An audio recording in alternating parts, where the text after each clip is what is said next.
Welcome back, Kiss Army, to the Kiss Army Things podcast. This is episode 34. Today we're talking all about solo albums from 1978. My name is Jeb. My name is Xander.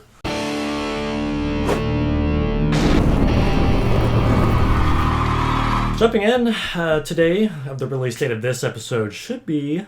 Oh, yeah. The original release date of the 1978 September Kiss, 18th. September 18th, Kiss solo albums, 1978. We are cranking out episodes. We usually do episodes every 2 weeks. Now we're This is the third week in a row. happy. We've released episodes. So I don't know what we're doing. Let's do it. I don't know. Well, it's kind of a special, it's an anniversry. I was going to say, we're not doing this all the time, but it's a very special time of the year. Don't get used to it, but it's an interesting point in the band's career. Mm-hmm. We're gonna do kind of compiling all four records into what I did one disc, making it one album. Yep.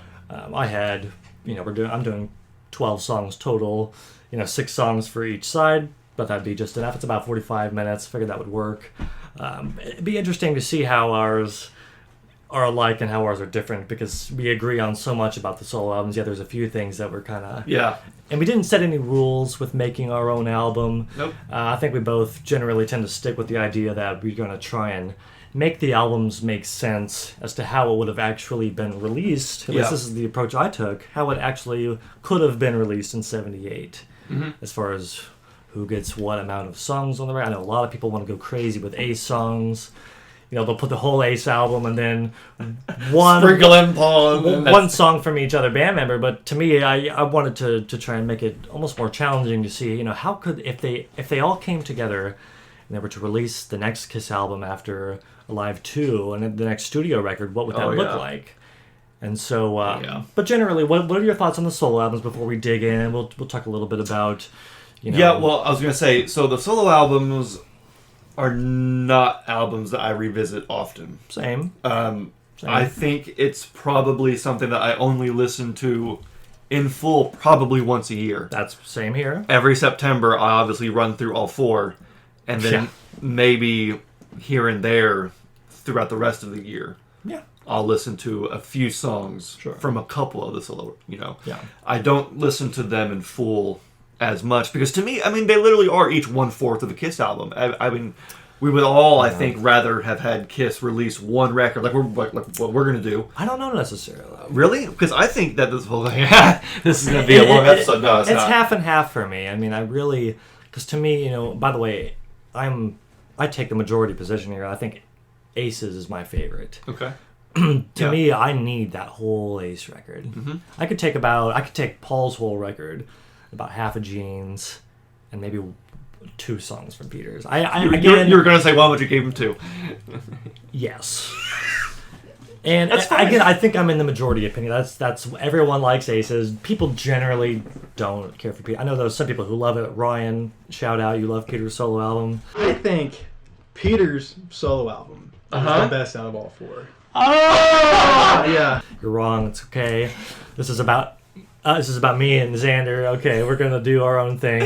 Peter's not gonna get. I'm just gonna put it out there. Peter's not gonna get a whole lot of love this episode. But again, that's okay because of the context we're putting it in. Again, I'm trying to make this album make sense. Yeah, a Kiss album. So I don't want to spoil anything, but that no, I dialed it back on Peter. But as far as the solo albums go, because you asked me, what I think. Yeah, I don't revisit them often, but I do like them. Yeah, I like them, and I really love Paul's. Paul's is fantastic. I know that, for you, Aces is your favorite. For me, Paul's is my Paul's favorite. Is just as good, if not better. I just like something about Ace. It's almost like having a full album of Shock Me's to me. I know it's not the same for you. Yeah, for sure. But that album, and of course he had the good producer, probably... Oh, Eddie Kramer producing on Aces? Yeah, absolutely. That just makes sense. That's a match made in heaven. Just the same as it was with Rock and Roll Over, and Love Gun. Yeah. So I think he had an upper hand there. I think Paul's is my favorite. I can listen to the whole album, no questions asked. Oh, it's brilliant. Aces is actually my new second. For years. I know we always disagreed about Aces. Yeah. For me, Gene's was always second. And it's because I really, really loved hearing songs like Mr. Make-Believe, Man of a Thousand Faces, Everybody Knows, See You Tonight. It's not what you think when you think Gene and the Demon. No, but perfect just as songs, oh my gosh. They're brilliant. they hit me Brilliant. somewhere. Yes. You know, it's like, oh wow, okay. So, but then I listened to the rest of Gene's album, and it's filler. And it's filler. Crap. It's filler. It's a lot of the lyrics are really bad. It's a lot of crap, and so it's filler. It's funny you say that because Gene's used to be my number one. Oh, really? And then it was Paul's number one. Peter never had a chance, and then now it's Ace's. Now it's Ace's. Now it's Ace and Paul, and then Gene's third, whereas it used to be my first. Yeah. Crazy how things work out there. I've really come around on Aces because the thing about Aces, and this is like I feel bad even saying it just because you know it's just is what it is, but it's just my opinion. Is that I've just never felt that Ace was the strongest lead singer. No, so listening to a whole album of Ace songs is for me, you know, it's like maybe a little grating. I like Frehley's comment where it's just stick to the guitar playing and you sing a little bit and you know songwriting sure, but there's also somebody else to kind of relieve of vocal duties. And I feel bad saying that because it makes it sound I think Ace has a terrible voice. I don't think that at all. No. It's just that by song 6, after New York Groove, I'm done. See, even though Wiped Out and Fractured Mirror are fantastic songs, and I like them on their own, listening to a whole album. You know, it's fair, totally fair. I would listen. You know, for me, I'm that's going to Paul's. That's where I think Kramer. If it wasn't Kramer, I don't think it would have sounded as good. Right. I think Kramer made a sound really good. He sounds. I think he sounds totally fine on that record. Yeah. And he's also not the best songwriter, but there's something about those songs. He just has he just had the coolest songs in that period. I think he really did. Yeah, he was the most themed. Up. Like, I mean, you think about the Star Child, the Catman, the Demon, and Paul's is Paul. He just writes Paul songs. Yeah, well totally Paul Stanley's was the Star Child. I mean, that was the Star Child. You know, right. When you think about Paul and the Star Child and who he was at that time, that record made perfect sense. Yes. You think about Ace Frehley and the Spaceman, that character and that record, it all makes sense. There's continuity. There was a huge disconnect between Gene and Peters. You know, which is why they're low-hanging fruit, right? for most people. I mentioned this in a previous episode. We talked about the solo albums, or at least we're talking about it briefly. And I said how a first impression is a lasting impression. Sure. And even though I have come around on all these records, especially Ace's and especially Peters, I love Peters.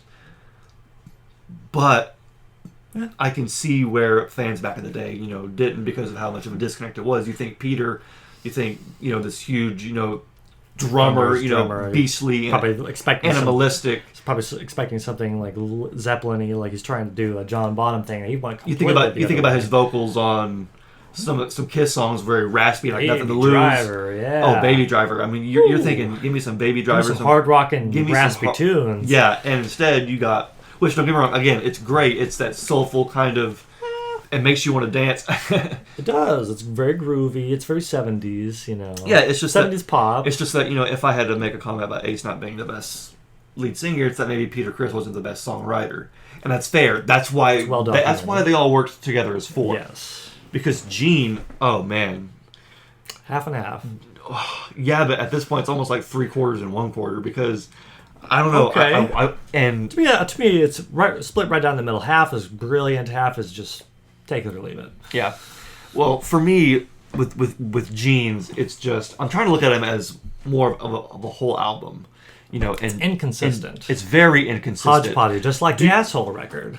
Yes. I actually like that record more than some people do. The documentary on A&E. Yes. When Gene and Paul were talking about their Wicked Lester days, they said, when we did Wicked Lester, we had this thing where we kept wanting to add in all this stuff. And it's like, you know, let's throw in a little bit of this, throw in a little bit of that, throw in a flute, some bongos, throw in, this, have a song like that, one song like this, one song like that. And then you get this hodgepodge mess of an album. And then, you know, Kiss, the point of Kiss, they said, was to come together and create one sound.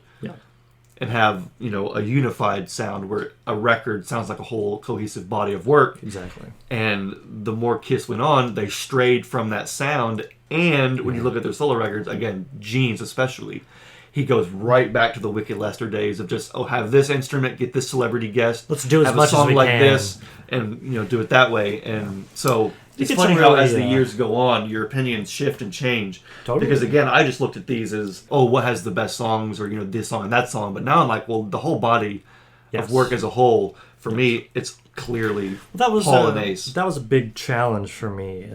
Is trying to find songs that made the album make sense, but it's not, you know, the album that I assembled. I already know it's not perfect. Because it can't be perfect. I don't think there's a way you could make it a perfect album. No, because we're working with this. Because, in preparing for this, I sort of did get the feeling that there's something missing from each one of them. I mean, there's just something like if Ace had played on Paul's solo album, that would have been a perfect Kiss album. Yes. And so, when I hear, so it was difficult trying to find songs where I'm like, okay, that's not the best song from this guy's solo album, but I have to put it in to try and make this album flow. Yeah. Make it make sense. That was a big challenge for me of like, should I continue going in this direction or should I just go with... Because if I had chosen what I think the best songs are, I think it would have looked a little differently. But it wouldn't make sense as an album. You'd be thinking, this is too all over the place. Yep. And so that, I think that, apart from choosing the opening track, was the biggest challenge for me when trying to whittle down, make this one, not a double album. I just wanted to do a regular single album on one disc. And I tried to consider flipping the record over, what's going to start this side. That all, but it all came together really quickly for me. I didn't overthink it, much like the setlist video. I tried to go with my gut, try to put it there, okay, review it, looks good to me, send it on. So mine's not perfect, but I think it's pretty good. I love how seriously we take this stuff. Like it's funny because you're talking about if I'm gonna flip it over, and no, me too. I was like, okay, if I pop it in, what's the first song? What's the last song? What's the last? And what opens, what closes? The structure of the album is funny because I was thinking the same thing. And if it was gonna be all just the best songs, it would be a lot of Paul and Ace. Yeah. Featuring. I would have had more Gene. You would have more Gene? And more Ace. I wouldn't have had any Peter on it. No. If we're taking the best. Taking the best, and that's just the way, that's just... Well, we're just being honest. Yeah, again, Peter was not the best songwriter, therefore it's going to be hard to write songs, a whole album's worth. Yeah. Thankfully, Sean was there. I think he dipped into some of the old stuff from his band prior to Kiss, and, And by the way, let's just get this out of the way. I think a reason... People always like to hype up Ace's, and while his was the most successful, and people generally like his more, it's not because Ace was the best or strongest member of the band. It's because Gene and Paul had albums worth of songs that preceded the solo albums.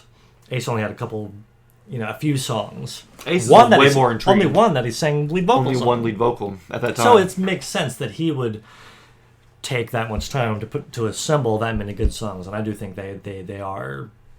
Again, his solo albums is my favorite, but I don't want to make it seem like, because a lot of people make it sound like, well, that's why Ace should have been included more in the song. I wish I had more Ace songs. I'm like, no, there's a reason why his album was better than the other ones, because he didn't have a whole catalog preceding him. Yeah, Peter had more songs than Ace. Peter had Hard Luck Woman, Baby Driver, Getaway. He still had lead. Reminds me of George Harrison and the Beatles. His first solo album after the Beatles broke up, because he had albums before that, was better than any other post-Beatles solo album. Okay. And it totally... It's for the same reasons. Did sales reflect that? I have no idea. Oh, I think so. Because sales reflected Ace's, because Ace is sold very well, too. Do you know if his was the most successful sale? I think it was. I think so. Paul McCartney's was poorly received. A lot of Paul's stuff was. A lot of Paul's solo stuff was poorly received. His John's Wings album, was or no. I'm talking about like the first album that each member did after they broke up, because they all had solo albums, or most of them had solo albums before they broke up. But John, and we're talking about the Beatles now, but I'm talking about George Harrison. Because if you watch the Get Back thing, he's putting some of these songs out there that didn't make it to any Beatles stuff, and it could have been Ace doing the same thing. So he had all this time to assemble his best material. Oh yeah, all on one record. I still think this is his best material. I think this album is. It is. Ace's solo album is. I don't think anyone would contest that. It's still Ace's best body of work in his whole career. I agree. Dude, it's got some killer riffs on it. I love everything about Ace's album. It's really good. It is. Ace's album had great production. It had great guitar work. Excellent. Great solos. Obviously, the guitar. Obviously, the guitar hero or the guitar player is the big part of a rock band. He had all of it. His record was themed. The songs, Ozone, Fractured Mirror, those sound like Spaceman songs. Yes. Snowblind, they were all cool sounding songs. Exactly. He just didn't have songwriting. I'll say, and they were kind of weird. Like Ozone's a weird, trippy. What's that one song? What's on Your Mind? That riff in What's on Your Mind. dun. Wow. Is that what? Is that the one? I can't remember. I can't think. Oh of it. man, it is gnarly. Or is it even, On the Need of Love? even Snowblind just kind of moves like dun dun dun dun. It dun, moves really weird, but it works so well. And I don't think those could have been Kiss songs. It makes sense for those being an Ace Frehley solo album. His album just works front to I think back. "Rip It Out" could have been a Kiss song. Rip It Out. That would have been as good. Imagine as Peter Rock- Criss. Shock- Dun dun dun. It's fun to think about that, you know, if they would have, but would it have been as good as a Kiss song? Would Gene and Paul wanted to do things differently? Probably. It wouldn't have been a good Kiss song because Kiss may not have liked it. Hands down, Aces is the heaviest. Yes. Aces Best riffs. That's again why it's very intriguing for fans. That and the fact, hey, let's face it, New York Groove. That's a big reason why the album did so well too. Yeah. Is that he did a great cover of a great song. Yes. And the single itself Yes. did very well. I felt like Paul was always just a strong songwriter and a strong That's the most solid front to rock. back. Yeah, well, rock and roll, musician, but also a pop songwriter. Yes. He was a rock star Right. with pop writing skills. That's what made Paul Yes. his album and his songs in Shine, Kiss yeah. in the 80s especially. He did work with some great songwriters too, but again, all the perfect elements make a perfect song. Exactly. And actually, the Paul solo album is the only one of the four that has all original material. Interesting point. Yeah, Gene Tossing did it, yeah. the Disney "When You Wish Upon a Star." Yep. And Andy played a Kiss song on there. I don't know why he did. Yep. He redid "See You in Your He said Dreams" he because did. it's not half as good. He said he It's didn't the like one- Rock and Roll Over. He said the version of Rock and Roll Over was not what I had in mind, so I redid it. The version on his solo album blows compared to the original. It blows. It's not. It should have. Shouldn't have happened. Typical Gene to just take a song from another Kiss album. It's part of the filler we were talking about. That song should have just never. I It actually sounded great on Rock and Roll Over. Well, it's perfect. It's a perfect rock song. There's a reason why that album or that version made it to the records because it was so good. Yeah. And Kramer knew it. I actually do really, really like. I used to hate it, but I do really like the "When You Wish Upon a Star." It is so weird. I used to hate it too, but I used to really hate respect it now. I love it now. I really respect it. I think it's totally Gene. The singing's really good on it. When I heard the Sounds backstory beautiful. behind it, I mean, it made a lot of sense. It does make sense. It sounds very cheesy and very hokey, but when he said, when I was a kid and didn't speak any English and didn't really know anything about America, that song. hearing that song, "When You Wish Upon a Star," your dreams can come true if you dream and if you work and you focus and you keep that drive and you do it. And that was Gene's full circle moment. That's why I say it's very Gene, which is two sides. It's not to Gene. Demon. Yeah, it's not it's Demon. not the Demon. There's two sides to It's Gene Gene. Simmons. It's very, very Gene Simmons. Klein Vitz, is it Gene Klein is whoever, Yes. but it's not the Demon. It totally makes sense for Gene, and I love that. It's just he did a beautiful rendition of it. Yeah. And it's just so weird. Gene's album is weird. It's a very weird record. But if you want, we can go ahead and start going back and forth on what our opening songs are. Well, yep. So I'm dying to know, because this was part of the biggest struggle for me, is how does this open up? How do I open this thing? Ooh, really quickly. Go ahead. We usually start off with the Kiss Spotlight. Okay. If you had to spotlight one of the four. If I had to spotlight one of the four, it'd be Gene's, because I've listened to his a few times this year. Okay. And I don't know why. You did spotlight it in another episode. Did I? Yes. Well, that makes sense then. Which is fine. You can. Again, it's not my favorite, but it but makes for sense. some reason, the half of his record just shines almost above everything else. There's something about a few of his songs on that record that I just love so much. I listen to them over and over. It's just not as consistent as an album, but so far this year, I've listened to that record more than any of the other solo albums. So for me, it's Gene. But if you had to spotlight one, would it be Paul's? No, mine's going to be Aces. Oh, actually, great. Because that's the one that I think I came around the most on. Cool. Aces was always my third, not because it was a bad record. It's just that I always preferred Gene and Paul's. Yeah. But no, I think I prefer Aces over Gene's just because Ace has more consistency. Mm-hmm. I'm definitely someone who prefers a heavier sound. Yeah. And so I'm going towards Aces. Yeah. Absolutely. So who wants to go first on revealing their opening track to our... I could start out with mine opening track. I'm interested in You're hearing. putting the needle on. We're starting off with a Paul Stanley song because it's a Kiss album. Okay. And it's, to me, that's just how it goes. It's just how it kind of has to be in this era. I chose "Love in Chains." Now, some of you were thinking, I don't even remember how that song starts I out. do. That's a rocker. It's a great, the big rock intro. Yes, but it's the lead. I'm thinking, okay, because he had an excellent guitar player as well, Bob. But I'm thinking, man, if that had Ace on it, if that had his tone, his soaring lead, I'm like, that would be kind of an explosive, start off to the album. And of course, it's just a absolutely solid song from Paul's record. That's pretty much everything off Paul's record I can listen to, front to back. But that one, I knew I wanted a Paul song, and I didn't want to take the first song off his solo record just because I thought this one would I want it to be more energetic, more explosive. And so, if you don't remember how that one starts, go back and listen to Love and Change, and you'll probably see why I chose it. As an opener, man, you're starting out hot. Like that's what I want. Hot. Well, think about how Love Gun starts out. I stole your love. I'm keeping with that immediate. theme. Yeah, it's immediate.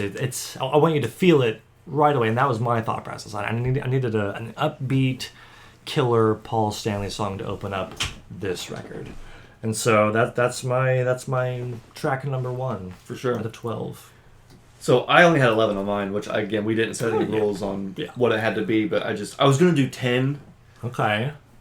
But I thought, well, which song do I want to remove to make it 10? And it was going to be Peter's. But I was like, well, Peter has to have at least one. Have one. So I just wanted to do side 1 and 2, 6 songs on each side. I mean, that works very well. Because I kept wanting to put more songs on it. I was like, this is hard. I was thinking about mine more as a CD than an LP record, okay. which is stupid because if we're talking about 78... Yeah, I'm thinking about when you turn the record over. It should have been... It's got to make sense. An LP. But so you did definitely have one step ahead on me there. But my opening track, as basic as it is Radioactive. I thought you would have gone with Tonight You Belong to Me. Really? I in my head predicted that you would have chosen the first song of Paul's first album. So you're starting off with... I thought you were going to do not only with the Gene song, it's the opening Gene song of his record. Yeah. I thought about it. The reason why is because I think that it's a brilliant way to start a record out. Especially if it was going to be a Kiss record. Because Kiss, again, it's 77, 78, because at their height, and all just as popular as Kiss is, there's all these rumors about how they're, evil... They're Satanists, nice in Satan's service, and all this, really, kind of bizarre stuff is being said about Kiss, as well as them being super popular. So to have them kind of own that and put that the intro to Radioactive, be the opener to the next Kiss album after Love Gun, after Kiss Alive 2, that would just be, I think it'd be very unsettling to a lot of fans in a good way, and a lot of parents in a bad way. Fair enough. If Kiss was going to go in on all this, like we're evil, Knights in Satan's service, to have, the voices and the angelic chorus, Hosanna, Hosanna, and, Sanctum, Sanctum, and all this, really bizarre stuff, that would be, I think, the coolest opening. It is even though it's probably... It's not as heavy in a beat. That's the only downside. It's still a good poppy song, though. The only downside is that it's not a heavy demon song that you would imagine. But guess what? There isn't any of those songs on... There are no God of Thunders, and there's no songs like that on this record. So it's as dark as it gets. But if I'm going to start it off, I'm going that direction. I totally see that. All right, so we're already starting. I thought we would have started off both Paul songs. So I'm glad that we didn't, just to make it more interesting. That's why this is an interesting thing. Yeah. So I started off with a Paul song. I kept it more traditional in that way. Mine went more concept. Sure. So following Love and Chains, we're going to a Gene song. It was Paul and Gene, again, pretty typical. This one I struggle with. This might be one of the weaker songs on the album. This is what I mean when I say it's not perfect. Right. Because I wanted to make it make sense. I chose Burning Up with Fever. Yeah. Just because it's an upbeat enough song for Gene to start out on the record. It's kind of catchy. I actually really like the backup singers that he had on his solo. I did kind of a little bit of tension there just because it's weird on Gene's album, but I like the way it sounds. I think it's an upbeat and rock enough to introduce Gene on the album. It's not a great song. It's kind of one of the ones that you might say are kind of forgettable, or maybe something that's filler. But again, I think it's just good enough to where I wanted, because I think it's the best of the filler, maybe. Yeah. And I wanted to follow Paul keeping that momentum going, and I thought, okay, that's got a good riff. It's got it's kind of catchy in a way. that's what I got. But I think that may have been the most underwhelming. You know what would make it a better song? Is if in the intro, after he says 1, 2, 3, the stupid guitar blum blum blum blum blum. See, that's why it's weird. That gets dum dum dum dum. It's like the worst combination of guitar sounds I've heard on acoustic guitar. Yeah. And then it goes into the Zeppelin sound. Yeah, the drums. If it would just come in with that drums after the count in, that'd be fantastic. That would be great. That's why you need someone, a producer there who says, no, we're going to cut this. Who produced Gene's? I even remember? I think it was Gene and Sean. I'm assuming Gene had most control. I think it was Gene and Sean, yeah. So, I mean, again, you might think that's an underwhelming. I totally get it. But I think it's just good enough to where I was like, okay, I want to continue the momentum and have a Gene song, kind of making it more of a traditional Kiss album. But I'm excited to hear what you have next, since you started out with a Gene song. Yeah, well, naturally mine's going to be a Paul song next. Perfect. And I do respect your choice of opening with a Paul song, because that is traditionally very what happens. Yeah. But mine just conceptually went with Gene, so following Radioactive, Tonight You Belong to Me. It's 2. Phenomenal. The reason why it's number 2 and not number 1 is, again, I'm favoring that kind of Gene concept. Yeah. More than I am the song. But I'm also thinking, if Radioactive was to have been performed by the 4 Kiss members, right, I think there would have been a little bit more heat on it and a little bit more, heavy sound. Definitely. So I'm going to go ahead and go with that. So going off of that, coming into Tonight You Belong to Me, that dramatic perfect balance guitar, yes. Very reminiscent of the riff in Black Diamond or I Want You, where it starts off acoustic and then it comes in really big. Yes. And Ace on that riff would even make it even bigger. Oh, yeah. That's a huge riff. Dun, dun, dun, dun, dun, dun, I love playing that on guitar. Oh, for sure. Yes. I bet. So Ace on that riff, hearing it on a record, hearing it live, I mean, that would just be fantastic. Yes. And it's got fantastic Paul songwriting. Oh, yeah. Oh, it's a brilliant song, because that opened his record. So you're taking the first two. First 2 opening songs yes. of Gene and Paul's record are my first 2 songs, because they are that strong. I think it works. And they're some of the strongest material on their respective records. Oh, easily. That's one of my favorite Paul songs probably ever. Yeah. But it is a phenomenal Paul song. Oh man, when he did it on that One Live Kiss in like 06 or 08, whatever it was. That's what made that so cool, is he could do some old solo material. And I think he played it on his solo tour in '89 too. Yeah. Which was a good version as well. Eric Singer on drums. True. Can't go wrong there. Anyway, your number 3. Now my number 3, I'm going 11 Chains, Burning Up with Fever, going back to a Paul song, Wouldn't You Like to Know Me? Yeah, it's like my favorite on that record. So good. Absolutely had to have this Paul song in there. And again, I'm still sticking with a very traditional Gene Paul, or a Paul Gene Paul. A back and forth. It just, the only reason why it's there is because I wanted that traditional structure, but it's just that's the way it was. It's a 10 out of 10 Paul song, absolutely phenomenal. I don't even know what more needs to be said. That song is just, every time that comes on, because I'm like you, I don't listen to the albums terribly often, but whenever that one comes on, I always remember how awesome that one is. Crank it. There's something about how that, just the energy. It's a perfect rock song. It is a perfect rock song, a perfect Paul song. It's just another reason why Paul's album is just solid front to back. It's a staple in that album. So I had to have that in here. It's the third track, I think, because I wanted an upper after Burning Up with Fever. I wanted to bring it back on an all. I wanted a 10 out of 10 coming back through. So absolutely. Wouldn't You Like to Know Me? Yeah, definitely worth putting in as number 3. And on to you. So it's funny because my number 3 is Burning Up with Fever, which was your number 2.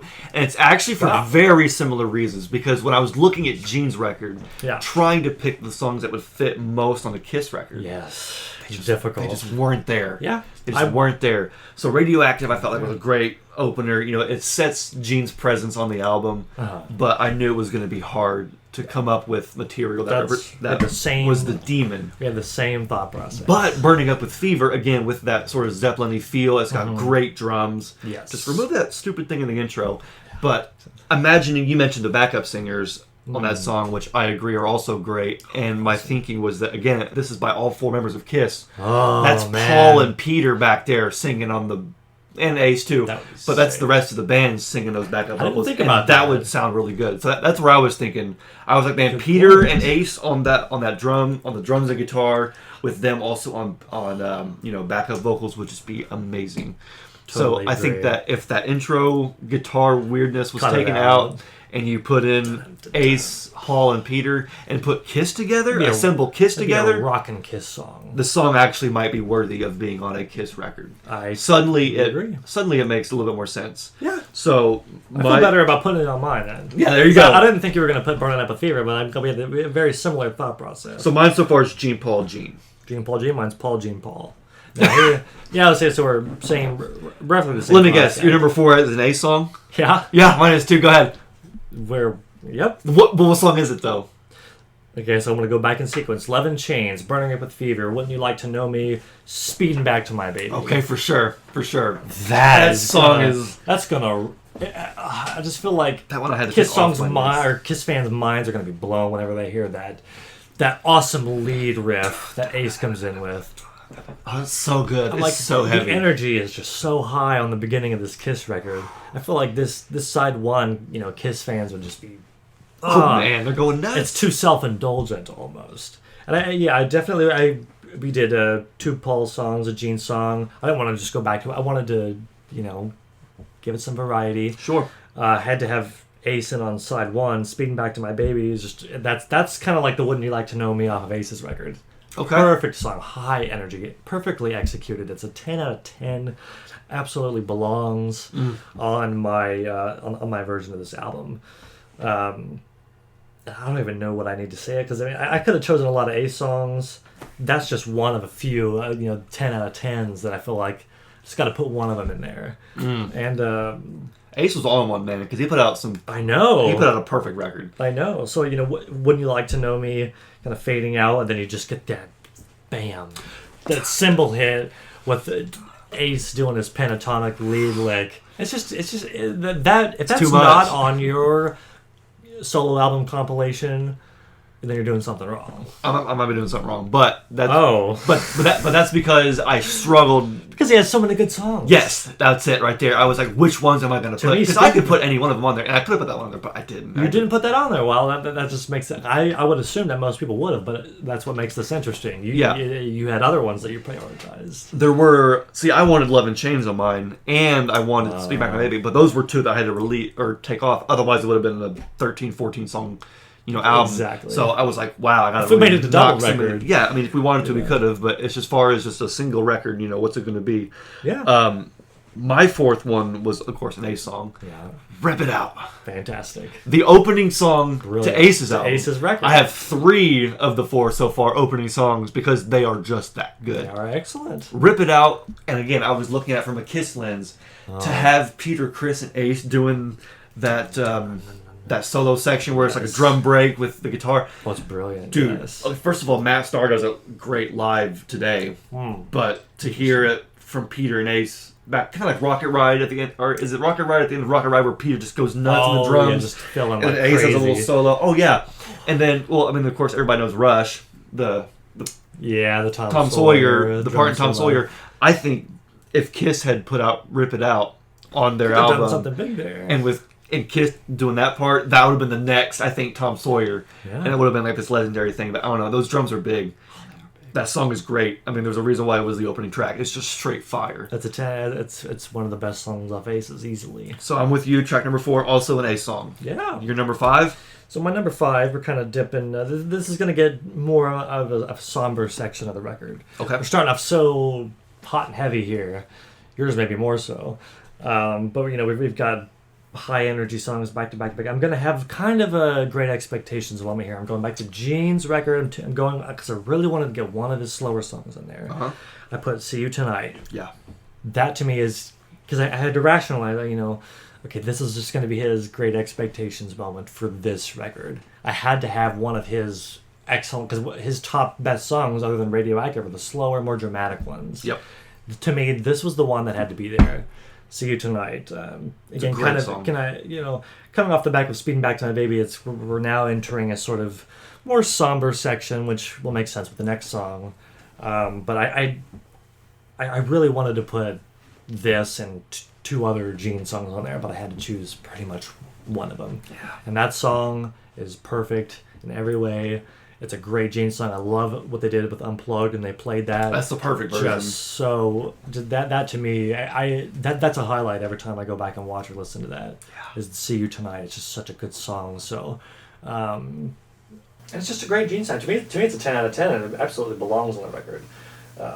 So yeah, we're going Love and Chains, Burned Up with Fever, Wouldn't You Like to Know Me, Speeding Back to My Baby, back to Gene with See You Tonight, and coming off of Rip It Out, where are you going next? Would You Like to Know Me.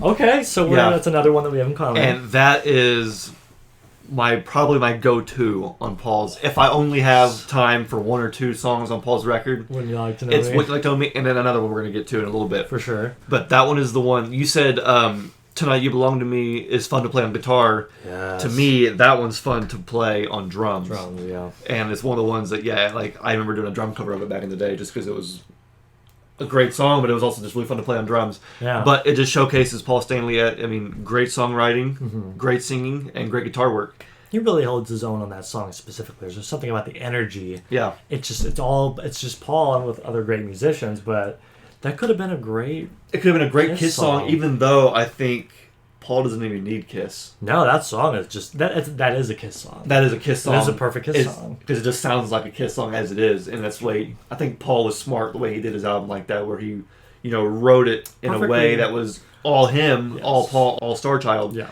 But it made sense in the Kiss world, too. Totally, it's the continuity of his...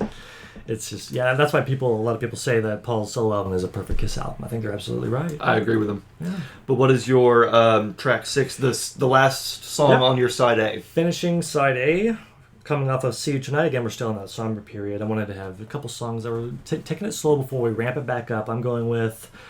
Well, I thought I had a different song there. Nope. I must have edited that. Okay. I did. So after See You Tonight, we're going to end side A with Tonight You Belong to Me. Oh, okay. It's not quite in somber, but it's still more dramatic, kind of carrying off on the back of See You Tonight. Coming out of See You Tonight, and then getting back into... It's more heartfelt. That's smart. I'll say, yeah, you can rationalize it. So it's kind of, that song, opening up Paul's record, we already talked about how perfect that is, opening the record. Mm-hmm. I had to work that in somehow to this record. That song was not going to not be on here. It is just, that might, again, that one and a different one are two of my favorite songs off of his record.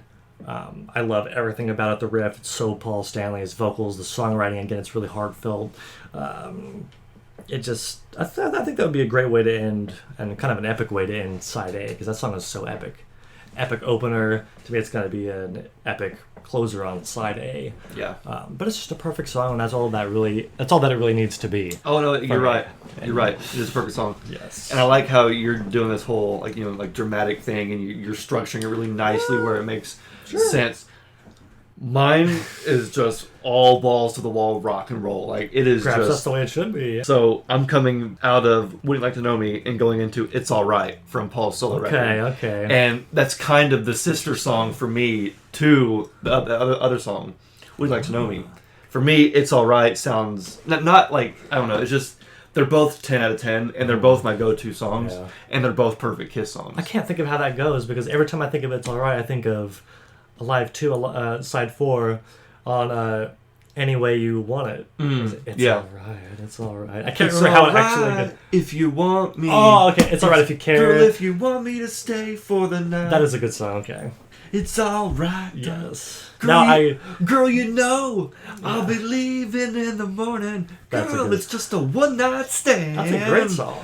I didn't put that on my record because I didn't think about it as much. It starts out dun dun dun dun dun. Oh, it just starts out so good. Yeah, no, it's all coming back to me. That song is so good. Wow. Yeah, perfect song. So far, mine's just all heaters, bangers. Totally. Just knocking. Oh, keeping up though, because there's at that point they're still at the height of their career. Maybe that's what they need to keep that momentum going. Following the last studio record, Love Gun. Yeah, I think this would have been a better album than Love Gun, maybe. For sure. But that's actually a track that I omitted from this, so it's an interesting one that we had apart. So what starts off? Now kicking off side B, I had to go with something good. Obviously, Rip It Out. Yeah. Obviously, we've pretty much already talked about what makes that song work so well. It opens up Ace's album so good. I think that would be a perfect, refresher. You're starting the record over and you're thinking, okay, I hope this is as good as the first side. It just it would be perfect for me. Starting side B. Again, 10 out of 10 A song. It had to be this one really had to be on this album. I'm glad that you had that one in yours as well, because we both agree that song was just fantastic. It starts off his album so good. Yeah, and if it's a perfect opener on his album, it's a perfect opener for the side of a record. So I agree with you on that. It just kicks it up with and bringing that energy back up, following from Tonight You Belong to Me. It's more dramatic. I want it to go right back into a good rock and roll song. What better way to do it than start off with Ace's opening song? So yeah, that's my number. What's it, number 7? For sure. Yeah. So again, I didn't really think of mine as an LP, which I should have. So if I was to do that, I guess Radioactive, Tonight You Belong to Me, Burning Up with Fever, Rip It Out, and Wouldn't You Like to Know Me are on one side. Sure. And then It's Alright would start the next side. Excellent. Because I don't want to start the side off with Man of a Thousand Faces. So that's your next one? But wow. but that is my next one. That's one I wanted to put on mine so bad I couldn't fit it in the way that I thought it would work. Yeah, It's a great song. I knew that I was going to have to put some of those songs on here. And again, actually, I did put that on mine. You did? I lied. Oh, so we'll get to it, I guess. you edited it, apparently. I did. I think right at the last second I changed. You must have made some last-minute changes. Yes. But I ended up putting Man of a Thousand Faces because I knew at some point the record was going to switch. But I just wanted as much power as I could pack into one side as I could. And I think I did pretty well. Yeah. But Man of a Thousand Faces is just a great song. I know it's not the song that people wanted from Gene in '78. It wasn't a song that you identify with the Demon, but it's still just a great song. Gene's voice, the instrumentation, the music. I like the way it was used in Kiss Meets the Phantom. Yeah, I always forget that it's always that I was used in there. That was the first time I ever heard that song. Was watching Attack of the Phantoms, watching that on Kissology Volume 2. Yeah. And I heard that song and I was like, oh my gosh, that's a beautiful song by Gene. And then I found out, it's on a solo album. Great. So I got to get a solo album now. Yes. Yeah. And you mentioned the instrumentation. I totally agree. There's horns and stuff like that. Just, again, really off the wall and not something you would see on a Kiss record, but just separating all of that and just looking at it as a song is fantastic. Whoa, you said Kiss record. Wasn't it meant to be on a Kiss record? It was included. It was in the demo. It was on the Destroyer box set, wasn't it? Destroyer box set. So that was So it must have been a rejected track that Gene, in classic Gene fashion, took and rewrote and fixed and made it way better. Oh yes, absolutely. But, it's still very cool to get that demo. For sure. So your next track is following "Rip It Out" on side B is "Radioactive." Nice. Had to have "Radioactive" in there. It still is a good Gene song. It's one of the best songs on his solo record. Well, I like how you kind of made it make sense. How it started off your record being the first song. Maybe if I had this, being the second song on side B, it'd be kind of weird to have that intro. So maybe Kiss would have omitted that completely. Okay. Maybe that's fair because coming out of "Rip It Out," it just. Maybe it would break up the flow in a really weird way. Maybe they could do sort of a God of Thunder thing and make it Gene's themed thing. So consider that, But I had to have, because that is easily one of the strongest songs. Most people agree that is one of the most strong songs on Gene's record. It's a great opener. I didn't have it as my opener, and I had to fit it in there somewhere. So maybe if you, remove the iconic intro. That would make sense because Kiss wasn't really doing a whole lot of concept besides what Ezrin did on Destroyer. Yeah. I mean, Dressed to Kill didn't have anything like that on there. Oh, absolutely. They were just churning out songs. It was just song after song. Yeah, so I can see why you would actually make that choice, even though as great as it's an option. As great as it is. I'll let the viewers. Maybe it could be a bonus track to your album, kind of like Rock and Roll Party on Destroyer. At the very end, it's very weird or something. Ooh, there you go. I like that idea. Yep. So Radioactive is my next choice, and I'm. What do you got next? So mine after Man of a Thousand Faces is Snowblind.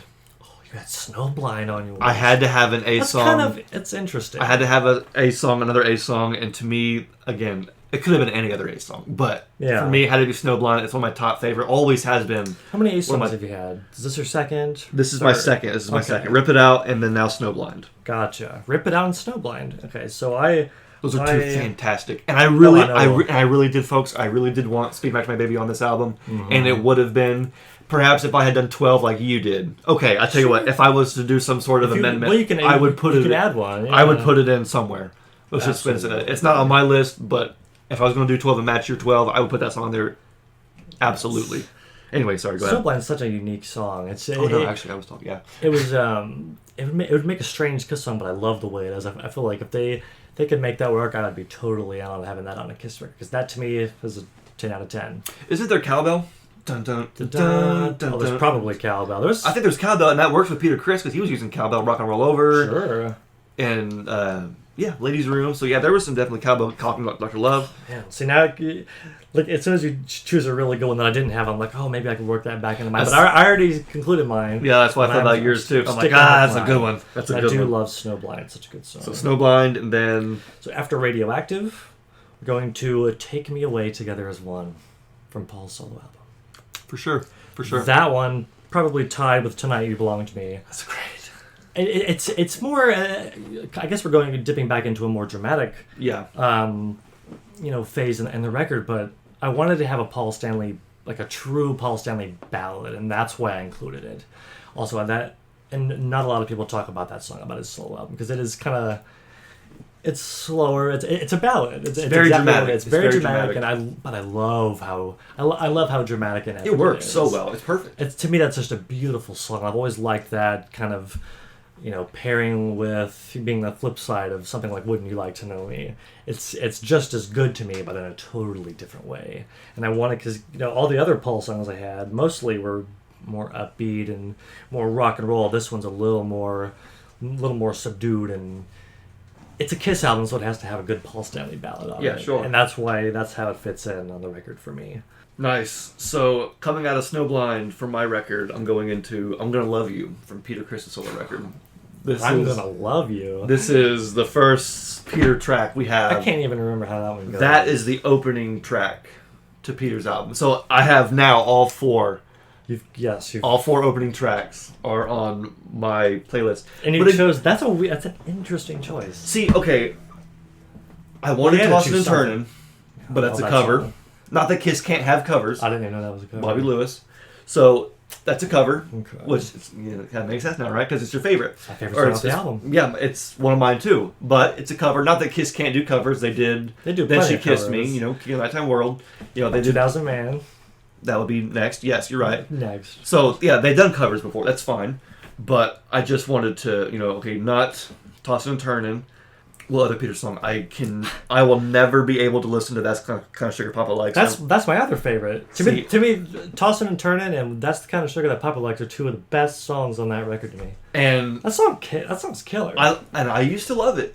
But after editing that scene in Kiss Meets the Phantom or Attack of the Phantom for 2 months straight, I just heard it over and over and over again. Oh wait, yeah. So it's buried. That song's such a good groove, though. It sucks, I know, because it's buried into my psyche, that song. So as much as I used to love it, I'm burnt out on that song. But I was like, well, what song am I going to have to... You have to have a Peter Criss song on the album. Yes. It has to be represented. I had the same thought. And I went with the opening track, I'm Gonna Love You. Again, if it's going to be played by Kiss, imagining Ace playing that riff. Giving it some sort of edge. It would give it some edge, give it some more life. We talk about what makes Paul's album so great. The singing, the songwriting, and the guitar playing. Peter Criss wasn't a guitar player. No. His album doesn't have strong guitar. It's not guitar-driven whatsoever. Peter Criss is, not the world's best songwriting, so therefore his songs aren't going to have the best songwriting. Peter's, I think, fans are often, very critical of it. But when you look at it logistically, it would make sense that way. Totally. Especially when you add in the fact that there was a disconnect because you imagine Peter Criss to be one way, or you imagine the Catman to be one way, but you find out that Peter Criss actually... Yes, his influences are not... His influences are not what you would think. He's not from outer space, he's not this, crazy, he's a real human being, and so obviously his roots were rooted in, swing, jazz, R&B, soul, and... R&B soul, definitely. R&B soul, it's very comparable to Soul Station. I think his might be the most contemporary sounding of all four of them. Yeah. I mean, Paul's sounds pretty timeless, in my opinion. Ace sounds like a really good edgy rock record. Jeans doesn't really fit in anywhere. But I think Peter's fits the most in with its time period. It's the most contemporary of its time sounding. And that's why it sounds like a 70s background music, in my opinion. Imagine if, parents in the 70s were like, hey, you can't listen to that devil's music, and they take Peter's album and they play it and they go, oh, I like that. It's pretty good. Imagine adults listening to Peter Criss's album. It would have been probably done very well. But for Kiss's audience at the time, Oh yeah, it didn't go. It just well. did, you know. So Did not appeal. it's all about, you know, how it's marketed. Context. It's all about context, how it's marketing, and your audience. And for Peters, unfortunately, for one reason or another, there was a lot of disconnects there. Well, here's the thing about Peters. It's a fine record. It just doesn't scratch my itch. Right. Like, the songs aren't awful. It's not like it's grating to my ears. No, it's not at all. It's just, it sounds like 70s background music to me. Well, and I love listening to it like background music because I listen to it in the same way I do Soul Station. It's perfectly enjoyable that way. Where it's fun to just like put it on and either do something to, you know, like mindlessly, you know, do something. It's very, very good for that. I think you're right. And I can see where, you know, like we had Ryan on. He loves that record. He genuinely listens because to of that the record. personality. Yeah, absolutely. Foreground for him, not background. But so yeah, that's the one I chose. I'm Gonna Love You. That's my third to last song. I respect it. So coming out of Take Me Away Together as one, I must have made this edit last minute because I forgot that I put it back on, but it's Man of a Thousand Faces. Okay. That and Mr. Make Believe, I wanted to shoehorn in those in somewhere just because I'm like, oh, these songs are so amazing. And we already talked about how cool that song is, the instrumentation. I don't know how that would make that work with Kiss. Maybe if they had Ezrin producing it, they could really do something cool with it. I mean, I like the way it is on Gene's album, but well, let's just assume that Bob Ezrin produced this record. Okay. And he's gonna make all these songs work together.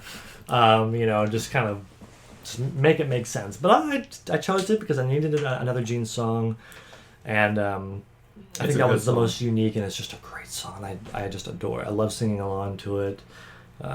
So yeah, pretty simple. Again, it's one that hits you, man. It's really good every time. Gene really had a few that honestly, the few that he had that were brilliant make up for the crap on his album. Yeah, that's just how good, you know.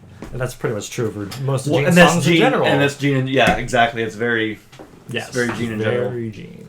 Yeah. So I actually chose another Gene song. Right. I also chose "See You Tonight." You used your brilliant on your album. I'm using it on mine. Kind of has to be there. It does. It's very short. It's a very short song, but it needs nothing more. You know, it is a perfect song as it is. It's not overly complicated. Yeah. And I think even though it is a song that you wouldn't really think of Gene at that time singing The Demon, even though by this Great point... Expectations. I was going to say, by this point, Kiss has had songs like Great Expectations, Beth, Hard Luck Woman... songs that maybe back in the, you know, I mean, even Love Theme from Kiss, you know, there are Going Blind, you know, there are songs in Kiss's catalog that are on the slower side, the 1 minute 55-second intro to Rock Bottom. You know, they've already dipped their toes in. So they've kind of, it might be a little, you know, kind of odd coming from Gene, but I think 3/4 of the way through the album, hearing it in the way that it is, it would sound fine. Well, think about it this way, and this will help kind of justify it. You know, 1978, we're continuing, you know, Kiss at the peak of their popularity. Maybe songs like that would have started to do better since Beth made it big in '76. Maybe they can maybe following that, because they didn't really try that with Rock 'Em All Over or Love Gun. Maybe if they kind of revisited that, maybe those songs would have been bigger. Had they had a producer who you know, again made sense, they could have, you know, made something bigger out of those songs. Maybe they could have gotten away with it following Destroyer and then being the biggest band after something like Beth. I think they were certainly trying, because I mean, they had Hard Luck Woman on Rock and Roll Over. They had Then She Kissed Me on Love Gun, which was a cover. Which was a cover, but it was also a rewritten cover. It's not like Almost Human. You know, it's very different and very, you know, not Kiss, quote unquote. But again, as you say, I don't consider that in the same ballpark as like a Beth. No, me neither. But just songs that to a normal Kiss fan's ear might sound off at first listen. Totally. Going from Almost Human to Then She Kissed Me. Almost Human is awesome. I'm so happy that that song made it, or that song made it to the album. They played it on the Kiss Cruise, one of the Kiss Cruises, like a few years ago. That's one of the most unique Gene and Kiss songs. It just so good. It sounds like it shouldn't work, but it does. Like it couldn't have been any other one's. Couldn't have been anyone else's song. No, Gene. That's his song. He made that song work.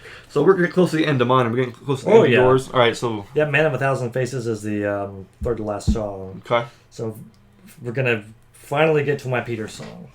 Okay. I had to have a Peter song. Absolutely. So after Man of a Thousand Faces, we're going right in. It's the second to last song on the record. It's Tossin' and Turnin'. Okay. Only because I think it's the strongest song. It's great. I genuinely love hearing that song.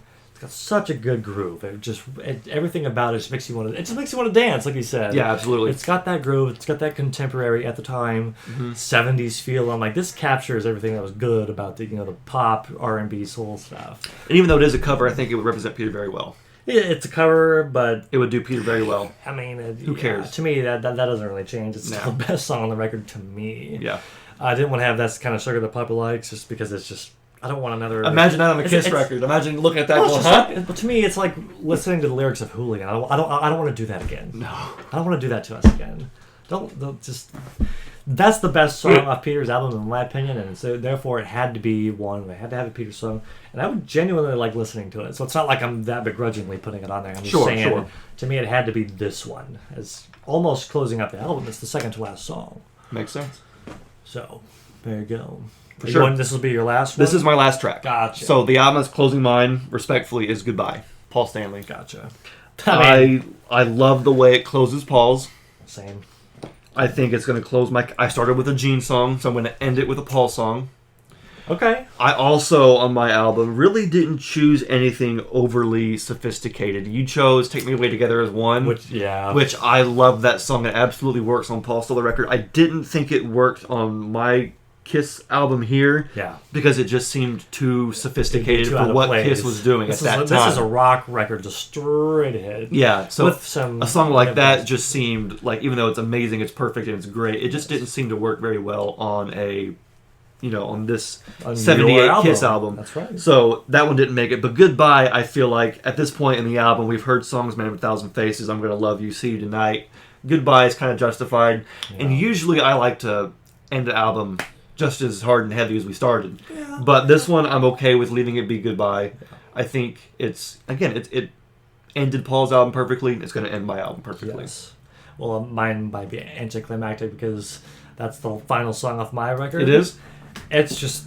It must have been the right choice then. It couldn't have been any other song to No, it's the only one that makes sense. I mean, it makes sense for Paul. It's called Goodbye. It's saying goodbye. Yep. Maybe that works. Conceptually, that works very well. Even though Dynasty wouldn't have been marketed as like the return of Kiss, in my head it still is. So maybe like that would feel good after the last song you hear on a Kiss record being Goodbye. Maybe they still... And then the return of Kiss, yeah, because like the reason why it was the return of Kiss because they were breaking up or whatever. The solo album. So maybe they broke up briefly after this last Kiss album and then returned. So I like that being sort of a poignant, beautiful ending. And maybe this was supposed to be the last Kiss record because they're going to break up. And it really is just it is a beautiful song. I feel it right here. Yep. I feel like that would be really cool. Going out of this into Dynasty or the return of Kiss. Okay, they're back, but it's just such a great song. It ends same reasons you said, and to me, my album begins and ends with Paul, which is just Kiss in general to me. So if I'm making an ultimate Kiss album, taking up from all four, to me it begins and ends with Paul. For sure. It's full circle. It's well rounded. I wanted it to have some sort of continuity. So how many A songs did you end up with? I only ended up with 2. Me too. And to me, it just, again, you think about, well, he actually got 3 on, was it on Dynasty and Unmasked? Yeah, so technically I could have gotten away with it, but it made more sense to have more Paul songs on there. Because, again, maybe some of those A songs were better, or I like them, or prefer them more than some Paul songs. I was trying to make it work for this album. What will serve the album? And I feel like Ace's songs, just while they're amazing, just didn't fit in as well for Kiss. Yeah. Because I could have, and if I didn't feel the need to put a Peter song on there, I probably would have put either Snowblind or maybe even New York Groove on the Kiss record. Really? Although, okay. Yeah, because you're taking out Toss and Turn, and we still got room for one more cover. Yeah. Because I don't want to have Toss and Turn and right. No. And New York Groove. See, New York Groove to me, as great as it is, it's just so odd, and it's clear that it's just a cover to be a cover, just to move units. I never get tired of hearing that song. I don't either. I absolutely love hearing that song. I love it by itself, but it makes zero sense on the album. I know. Well, no, Ace is from New York. There's a connection. They're a New York band. There is a connection there. Yeah, I mean, it's that song, for whatever reason, it's almost like a guilty pleasure. Yeah, it's the most obvious one. It even made it onto what's that? You Wanted the Best compilation. Was it You Wanted the Best, or was it called The Very Best of Kiss? I think it may have been the very... the fact that any one of the songs on any of the solo albums made it to that one is just wild. But that one, to me, I was like, it's so... Every time I hear it, I'm like, oh, I'm in the mood to do something. I don't even know. Go to New York. And that's a good driving song. If I ever go to New York, I'm blasted. So it is not on You Wanted the Best, but it is on The Very Best of Kiss. Okay, so I got that. What does that cover look like? Do you have it over there? I don't actually have that one. On CD? No, that's one of the compilations that I just don't have. I mixed those two because for some reason I envisioned that song being with that cover because I have that. The Very Best of Kiss album cover. Oh no, I know what it looks like now. The 4. Yes, and right there. Yes. Because I know we used to have that on CD way back in the day. Yeah, and I will say that is a killer track list. You don't have that one on CD, do you? No, I don't. I really don't. That's weird. What kind of Kiss fan are you? You got all their CDs and more. There's so many compilations. It's hard, because you have the whole. So here's where I'm at. So I basically did not want to dive into the Kiss compilations because I'm just spending more money on the same thing. But then at one point I said, who cares, fine, I will. And I did end up getting the Greatest Kiss. Does this one have New York Groove on it? I don't think so. I don't think so. I've always loved the back cover with the pink type. It's super weird. And it's hard to read. It shouldn't work, but it just aesthetically, it looks beautiful to me. But for a while I just didn't want to do anything with the compilations. So it many. was just too much. Well, the Kiss Gold, or the 21st century the Kiss Gold, thing. the 21st century. There's like three You of Wanted those. the Best. There's The Very Best of Kiss. I mean, I do have a few of them, but I just never bought. There's Kiss Icons. The Icons, that's a whole other thing. So many. It's like And then you Kiss 40. I don't care. I'm sorry, I don't care. Kiss 40. Kiss 40's great. Kiss World. Which are really good. Kiss World's fine, yeah. This one's... I don't know why I'm looking at the Greatest Kiss. When did this come out? Because... 97. It's got... 1997, evidently. Two Sides of the Coin and Flaming Youth are on here. That's weird. Everything else is just classic Kiss. Detroit Rock City, Hard Like Woman. That's actually a really good... it's not bad. Strange. Compilations are always strange to me. The only one that makes sense is... Double Platinum. Yes. Because that one is a perfect Kiss album. Yeah. I mean, if you're going to take... I love Double Platinum. Take all the 70s except for Dynasty and put it on there. There's something about the way it sounds. It just sounds really good. It does. Because they kind of redid versions of Strutter and yeah. Well, they also like remixed them. They remixed them a little bit. The way that album sounds, that's a perfect '70s Kiss record. I like Double Platinum more than I like Smashes, Trashes, and Hits. Oh, me too. I don't think anyone will contest that. Right. Yeah. Most people forget about Smashes, Trashes, and Hits, and anyway. Yeah. That did sound weird. But you know what's funny is that as much as it's forgettable, that album sold so well. That album went platinum. Boom. That album sold platinum. Because that was that maybe the first compilation since Double Platinum? Killers. Kiss Chikara. But that was limited release. Yeah, Chikara was weird, but Killers was gosh, that's such a weird little record, isn't it? Yep. It was mostly European though. I mean, it was still released here, but I feel like it wasn't. I don't know. I wasn't there, so it's hard to tell. But yeah, I always forget that album was there. Yeah. But I think the songs they added for Smashes Thrashes that were new on that compilation were better than the ones on Out of Killers. Legend Tonight's pretty cool, and Down in Your Knee, those are okay. But we were singing Unity Rock Hard before the show, and I love that. People hate those singles, song. but those songs are perfect. I can't get enough songs of them. To me. People think that You Make Me Rock Hard and Let's Put the X in Sex. Let's Put the X in Sex.